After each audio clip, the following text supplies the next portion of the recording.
ગૃહમંત્રી બનતા હોબાળો. નમસ્કાર, સ્વાગત છે આપણું આરબી ન્યૂઝના ટોપ 10 સમાચારમાં. હું અશ્વિન રાઠોડ. પાકિસ્તાની મૂળના સબાના મહેમૂદ બ્રિટનના ગૃહમંત્રી બનતા હોબાળો. મોદી અને હું હંમેશા મિત્ર રહીશું. ટેરિફ વિવાદ વચ્ચે ડોનાલ્ડ ટ્રમ્પનો મોટો યુટર્ન. અમેરિકામાં સૌથી મોટી ઇમિગ્રેશન રેડ. હુન્ડાઈની ફેક્ટરીમાં 475 લોકો જંબે. મુંબઈમાં 400 કિલો આરડીએક્સ હુમલાની ખોટી ધમકી આપનારની નોઈડાથી ધરપકડ. પીએમ મોદીની મુલાકાત પહેલા મણિપુરમાં 2 વર્ષ પછી રાષ્ટ્રીય ધોરીમાર્ગ 2 ફરી ખુલ્યો. કુકી સમુદાય થયો સહમત. કાશી વિશ્વનાથ મંદિરના પૂજારીઓને રાજ્યના કર્મચારીઓનો દરજ્જો મળશે. પગારમાં 3 ગણો વધારો થશે.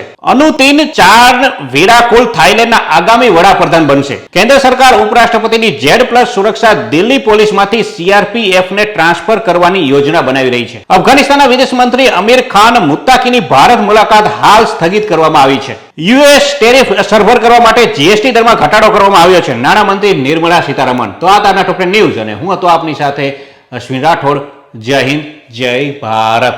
આવા વિશેષ સમાચારો માટે આજે જ અમારી એપ્લિકેશન ડાઉનલોડ કરો.